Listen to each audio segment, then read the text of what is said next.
मैं रैंकिणी की मिट्टी को प्रणाम करता हूं। हमारा जमशेदपुर यह केवल एक शहर मात्र नहीं है। ये हमारा जमशेदपुर विविधताओं से भरा मिनी हिंदुस्तान है।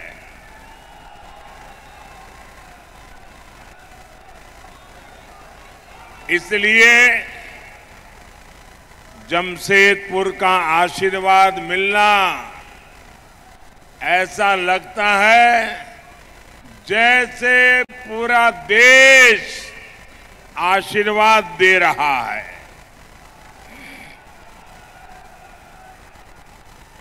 यहां एक बेटी एक बढ़िया चित्र बना करके ले आई है।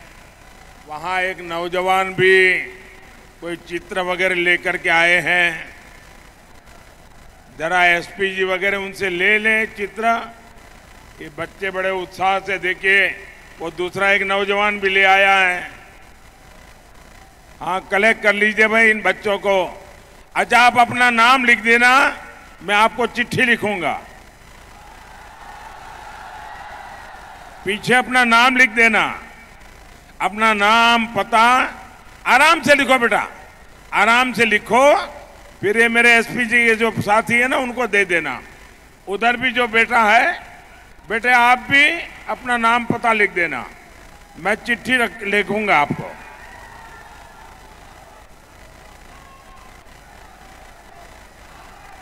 भारत माता की,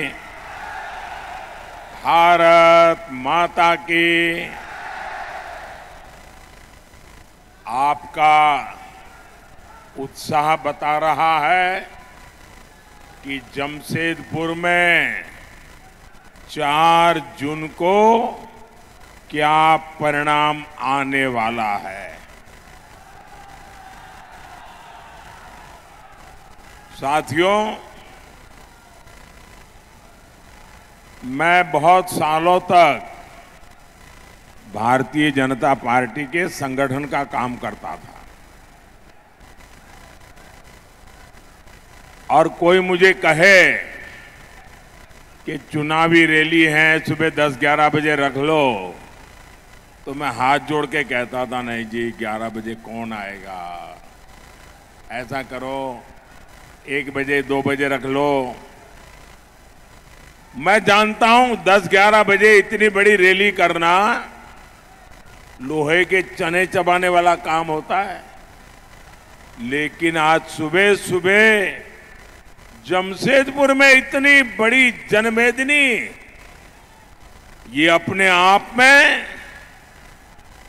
जन जागृति का एक नया पर्व मैं देख रहा हूं। मैं आपका बहुत बहुत आभारी हूं।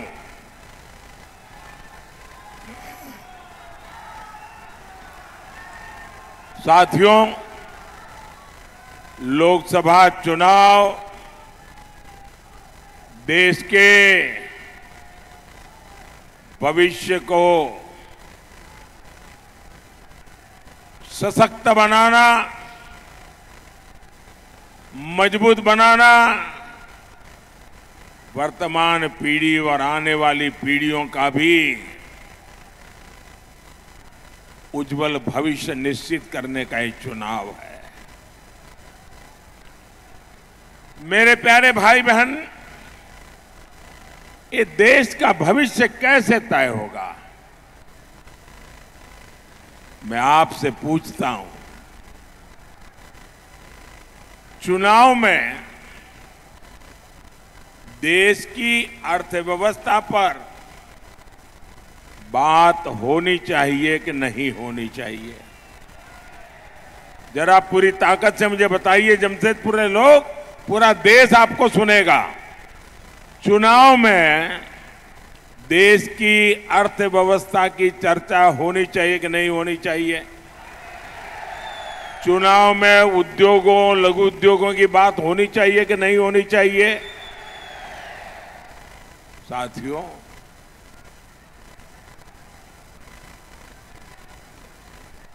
चुनाव में राष्ट्रीय सुरक्षा की बात होनी चाहिए कि नहीं होनी चाहिए? चुनाव में कृषि और वन उपज की बात होनी चाहिए कि नहीं होनी चाहिए? चुनाव में युवाओं के लिए बनते नए अवसरों की बात होनी चाहिए या नहीं होनी चाहिए? चुनाव में हाईवेज, एक्सप्रेसवेज और इंफ्रास्ट्रक्चर पर बात होनी चाहिए कि नहीं होनी चाहिए?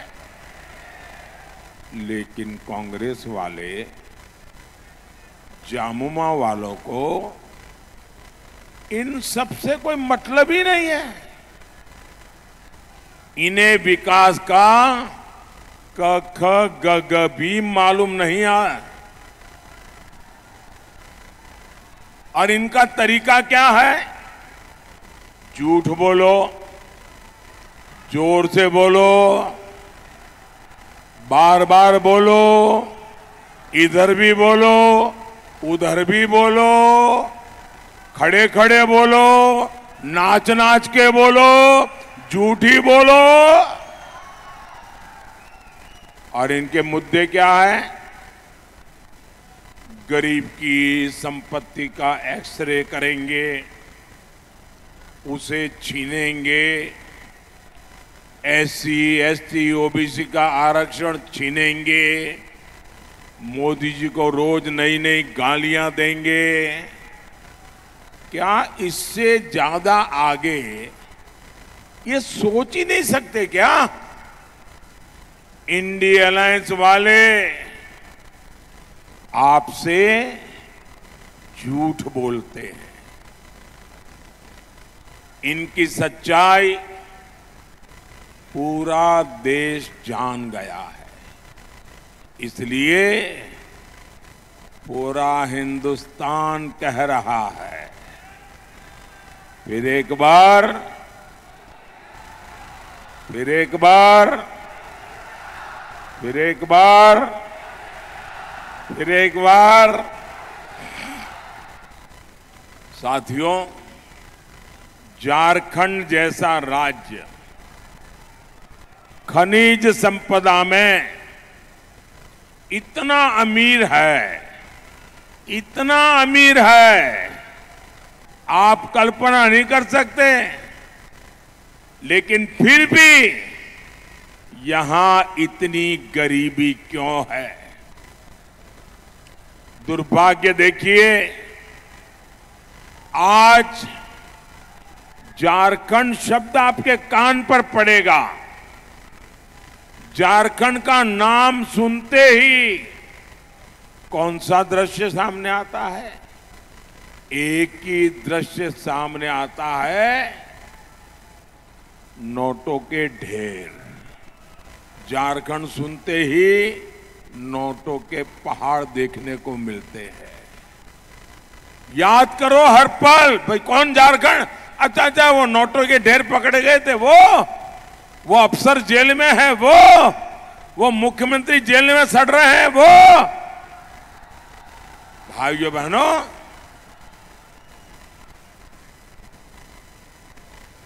सामान्य मानवी को गरीब रखकर कांग्रेस और जामुमो वालों ने अपने घरों में काली कमाई का अंबर लगा रखा है।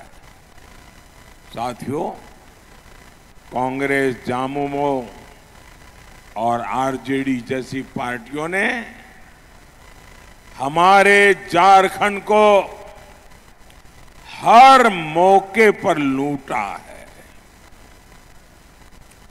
और कांग्रेस भ्रष्टाचार की जननी है।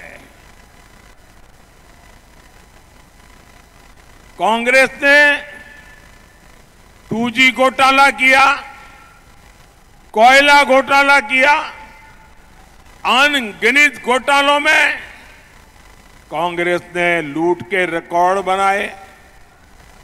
आप आरजेडी को देखिए, नौकरी के बदले गरीब से, जो बेचारा 2 टाइम की रोटी के लिए नौकरी तलाशता था, ऐसे गरीब की जमीन लिखवा ली, गरीब से जमीन छीन भी ली और बदलाव में नौकरी का वादा किया।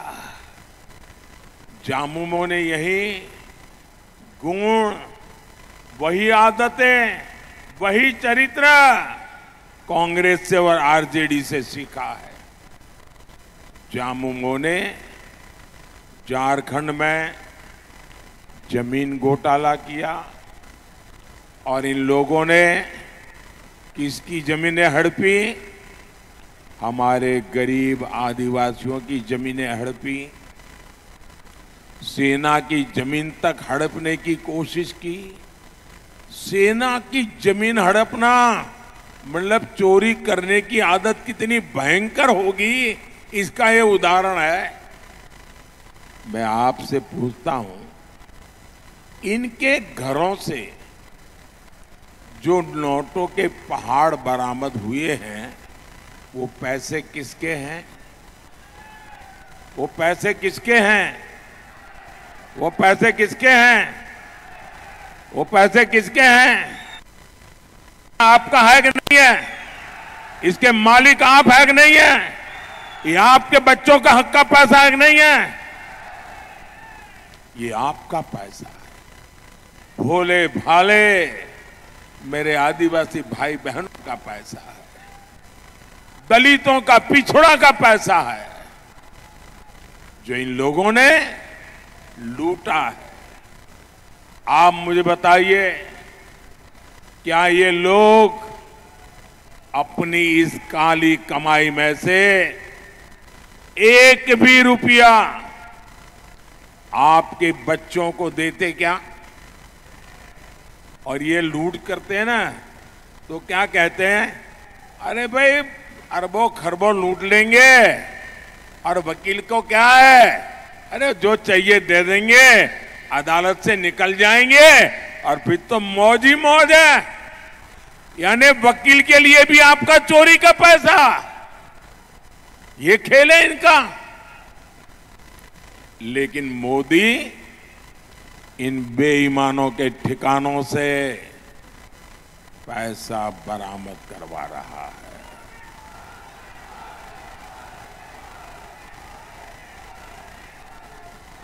लेकिन मेरे झारखंड के भाई बहन, ये जो नोटों के पहाड़ में पकड़ रहा हूं ना, मैं आपको गारंटी देता हूं, मैं सरकार की तिजोरी में ले जाने के लिए नहीं कर रहा हूं। मैं ये खोजूंगा ये पैसे किसके थे, उसको उनको क्यों देना पड़ा, कैसे दिया था, और अगर ये पक्का हो जाएगा हाँ इन्हीं के पैसे हैं, ये सारे पहाड़ के रुपये है ना, मैं उन सब गरीबों को लौटा दूंगा। ये पैसा आपका है। मोदी इसके लिए कानूनी सलाह ले रहा है। मैं रास्ते खोज रहा हूं कि जो गरीब का पैसा है, जिसके हक का पैसा गया है, वो पैसा उसको वापस कैसे मिले। साथियों, पूरी दुनिया जानती है कि देश की प्रगति के लिए उद्योग जरूरी है। जमशेदपुर का तो नाम ही जमशेदजी टाटा के नाम पर है, लेकिन कांग्रेस पार्टी उद्यम करने वालों को देश का दुश्मन मानती है। उसके नेता खुलेआम कहते हैं, जो कारोबारी हमें पैसा नहीं देते, हम उन पर हमला करते हैं। यानी कांग्रेस और जामुमो जैसे दलों को देश के उद्योगों से मतलब नहीं है। उन्हें अपने भ्रष्टाचार और वसूली से मतलब है। भाइयों बहनों, मैं आज एक गंभीर विषय को स्पर्श करना चाहता हूं, क्योंकि मैं आज उद्योग की धरती पर खड़ा हूं। और मेरे आदिवासी भाई बहनों के बीच खड़ा हूं। मैं जरा कांग्रेस को, उनके साथियों को, जहां जहां उनकी सरकारें हैं, चाहे तमिलनाडु में हो, केरल में हो, कर्नाटका में हो, तेलंगाना में हो, पश्चिम बंगाल में हो, हिमाचल में हो, मैं उन मुख्यमंत्रियों को चुनौती देता हूं और जरा समझ ले मेरी चुनौती को। ये मेरा पॉलिटिकल स्टेटमेंट नहीं है, ये मेरा चुनावी स्टेटमेंट नहीं है। मैं बड़ी गंभीरता से एक विषय को छेड़ना चाहता हूं और जो मीडिया वाले अपने आप को बड़ा खैरखा मानते हैं, अपने आप को न्यूट्रल मानते हैं, वो जरा इनके मुख्यमंत्रियों को जाकर के सवाल पूछे। ये उनके शहजादे आए दिन उद्योगों का विरोध करते हैं, उद्योगपतियों का विरोध करते हैं, निवेश का विरोध करते हैं। आने वाले दिनों में कौन उद्योगपति उनके राज्य में जाकर के पूंजी निवेश करेगा? उन राज्यों के नौजवानों का क्या होगा? ये महाराष्ट्र में जो लोग चुनाव लड़ने के लिए हमारे सामने हैं, क्या वे शहजादे की इस भाषा को मान्य करते हैं क्या? सारे निवेशक जो मुझे मिलने आते हैं वो कहते हैं साहब हम इन राज्यों में नहीं जाएंगे क्योंकि वहां तो हमारे विरोधी विचारधारा है, निवेश की विचारधारा, विरोध की विचारधारा है, उद्योगपतियों को गालियां दी जाती है। मैं उन राज्यों के नौजवानों को पूछता हूं, जो शहजादे की भाषा को सुनकर के कौन उद्योगपति उन राज्यों में आएगा? वो 50 बार सोचेगा कि शहजादे की ये नीतियां हैं तो उनके मुख्यमंत्री भी वैसा ही करेंगे, हमारा उद्योग पैसे तो लग जाएंगे, बर्बाद हो जाएगा। और फिर चिल्लाना मत कि हमारे यहां से उद्योग चले गए, फलाने राज्य में गए, टिकने राज्य में गए। ये आपके शहजादे की भाषा के कारण आज दुनिया से इतने उद्योगकार आ रहे हैं, आपके राज्य में आने को कोई तैयार नहीं है, निवेश करने को तैयार नहीं है। और मुझे, मेरे लिए हिंदुस्तान के किसी भी कोने का नौजवान वो मेरा अपना है। मैं उसके अधिकारों को कोई छीन ले, ये मुझे स्वीकार्य नहीं है। और इसलिए कांग्रेस के, इंडिया अलायंस के, टीएमसी के ये जितने मुख्यमंत्री हैं वो स्पष्ट करे, ये जो शहजादे की भाषा है, उद्योगकारों के खिलाफ जो बोला जा रहा है, उद्योगों के खिलाफ बोला जा रहा है, निवेश के खिलाफ बोला जा रहा है, देश के नौजवानों की जिंदगी तबाह करने की भाषा बोली जा रही है, क्या ये सारे मुख्यमंत्री उससे सहमत है कि विरोध में है? कोई निवेशक उनके यहां नहीं आएगा और फिर दूसरे राज्यों में चले जाएंगे और आप रोते बैठोगे और आपके राज्य के नौजवानों को पलायन करके उन राज्यों में जाना पड़ेगा जहां उद्योग लग रहे हैं। भाइयों बहनों, ये कांग्रेस की भाषा, ये शहजादे की भाषा पूरी तरह नक्सली भाषा है, माओवादी भाषा है। और नक्सली भी तो बिना रंगदारी लिए किसी कारोबारी को काम नहीं करने देते थे। आज मोदी ने नक्सलियों की कमर तोड़ दी है, इसलिए आज रंगदारी की जिम्मेदारी कांग्रेस और जामुओं ने उठा के ली है।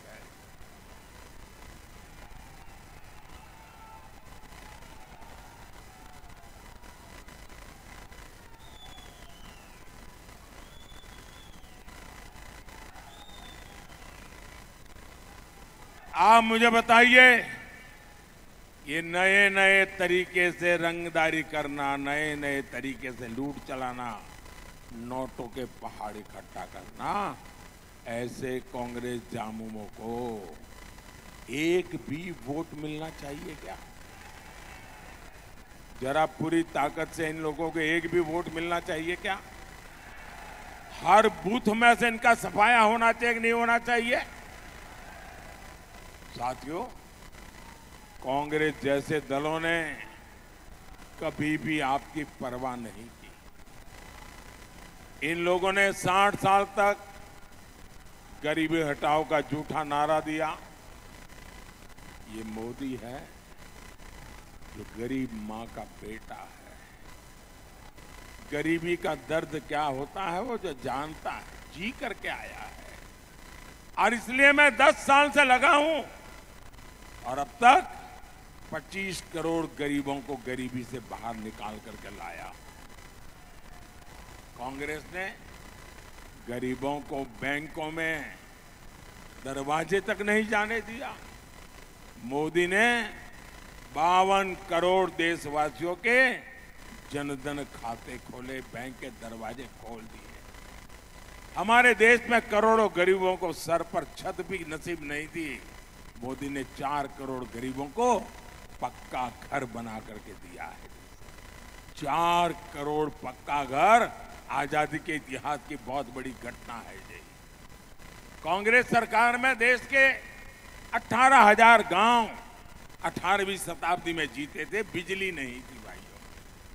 देश के हर गांव तक बिजली पहुंचाने का काम ये आपकी गरीब मां के बेटे ने किया है।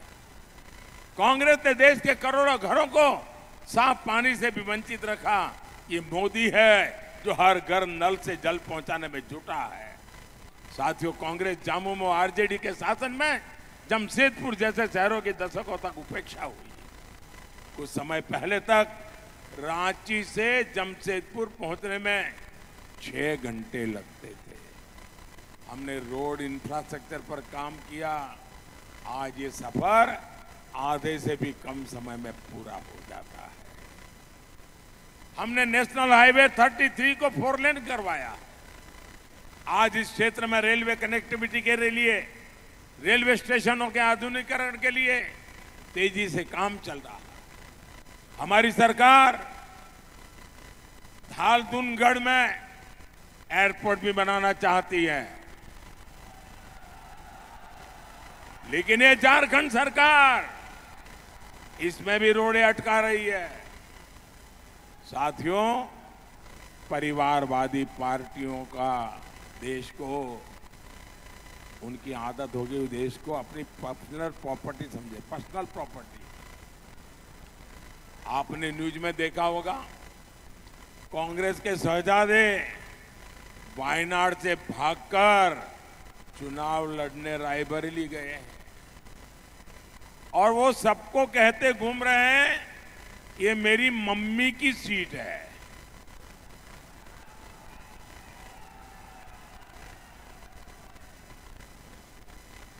अरे कोई बच्चा स्कूल में पढ़ने जाता है ना, तो भी ये नहीं कहता है कि मेरे पापा की स्कूल है, भले वो पापा वहां पढ़े हो।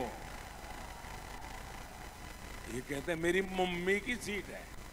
8 साल का बच्चा भी ऐसा नहीं बोलता है जी।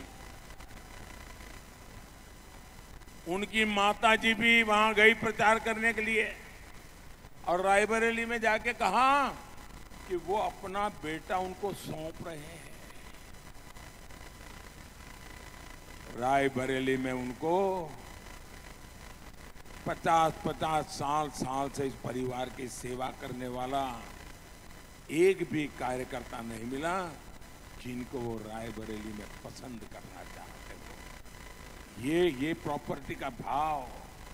और भाइयों बहनों, रायबरेली वाले पूछते हैं कि बेटे को रायबरेली देने आई हो, लेकिन रायबरेली में जब कोविड के कारण लोग परेशान थे, क्या आपको एक बार रायबरेली आने का मौका नहीं मिला?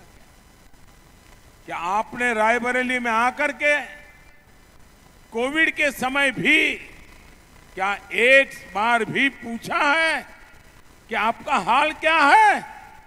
और आज कह रही हो कि आप अपने बेटे को रायबरेली सुपुर्द कर दो। आप कल्पना करिए, हमारे लोकतंत्र का मंदिर, हमारी संसद, ये परिवारवादी लोग संसदीय सीटों का वसीयतनामा लिख रहे हैं। भाइयों बहनों, ये वही लोग हैं जो आपकी विरासत पर टैक्स लगाने की बात करते हैं। यानी जीवन भर कमाएंगे आप, लेकिन आपकी कमाई आपके बच्चों को नहीं मिलेगी। उसे हड़पेगी कांग्रेस, लेकिन संसद की सीट इन्हें अपनी खानदानी जायदाद लगती है। खुद रिटायर हो रहे हैं तो पार्टी के कार्यकर्ता को मौका नहीं मिलेगा, सीट बेटे को मिलेगी। बेटी, आप तस्वीर लेके आई हो, थक जाओगी ऐसे खड़े खड़े। जरा ये तस्वीर भी जरा एसपीजी वाले उन बेटी से ले लेना। अपना नाम पता लिख देना बेटा, नाम पता लिख देना। ऐसी परिवारवादी पार्टियों से हमें झारखंड को बचा करके रखना है। साथियों, परिवारवादी इंडी गठबंधन वालों ने सबसे ज्यादा नुकसान दलित, पिछड़ा और आदिवासी समाज का किया है। खरसावां और गुवा गोली कांड को कौन भूल सकता है? कांग्रेस सरकार ने आम लोगों को, आदिवासियों को यहां सामूहिक नरसंहार किया था। कांग्रेस को आदिवासी समाज ने नफरत रही है। आजादी की लड़ाई में हमारे आदिवासी समाज ने कितने बलिदान दिए, लेकिन कांग्रेस ने किसका इतिहास पढ़ाया? केवल एक परिवार का। जब बीजेपी सत्ता में आई तो हमने आदिवासी गौरव के लिए दिन रात काम किया। हमने भगवान बिरसा मुंडा की जयंती पर जनजातीय गौरव दिवस मनाने की शुरुआत की। आज हम देश भर में आदिवासी सेनानियों के म्यूजियम बना रहे हैं। हमने पहली बार एक आदिवासी महिला द्रौपदी मुर्मू जी को देश की राष्ट्रपति बनाया है।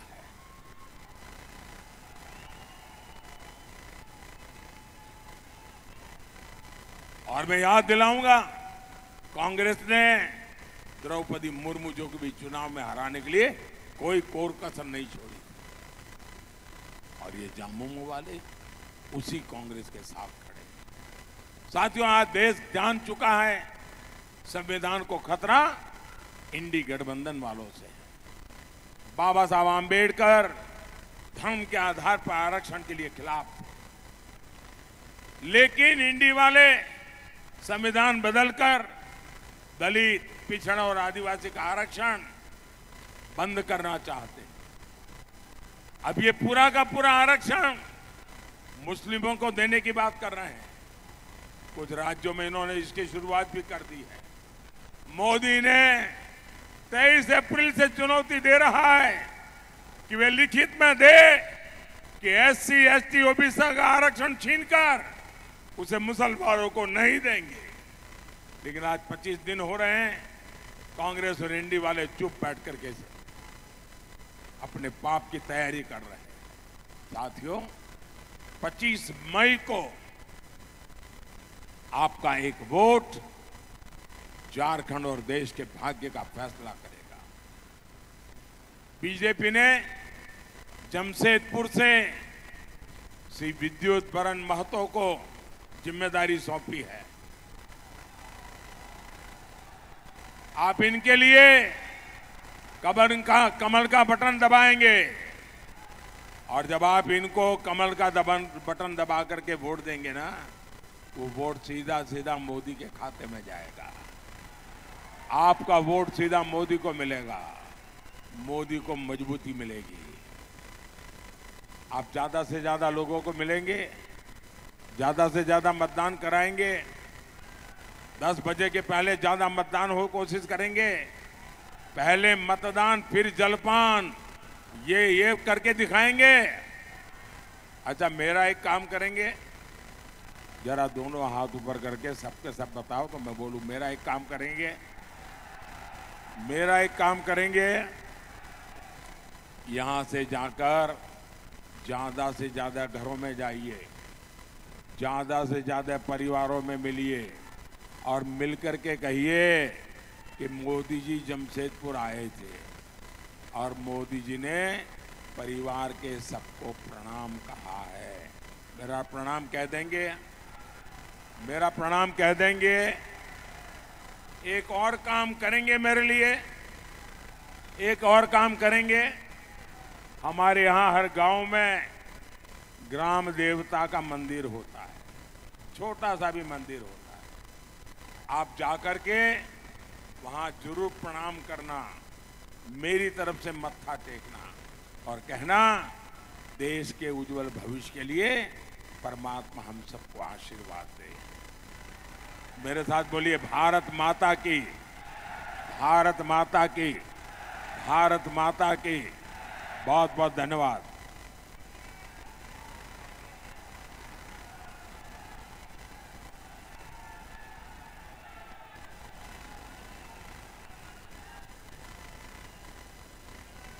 बहुत बहुत धन्यवाद। हमारे यशस्वी देश के प्रधानमंत्री बड़े भाई नरेंद्र मोदी जी ने हमें पूर्वी सिंहभूम जिले के देवतुल कार्यकर्ताओं को अपने गर्मजोशी आशीष बख्शे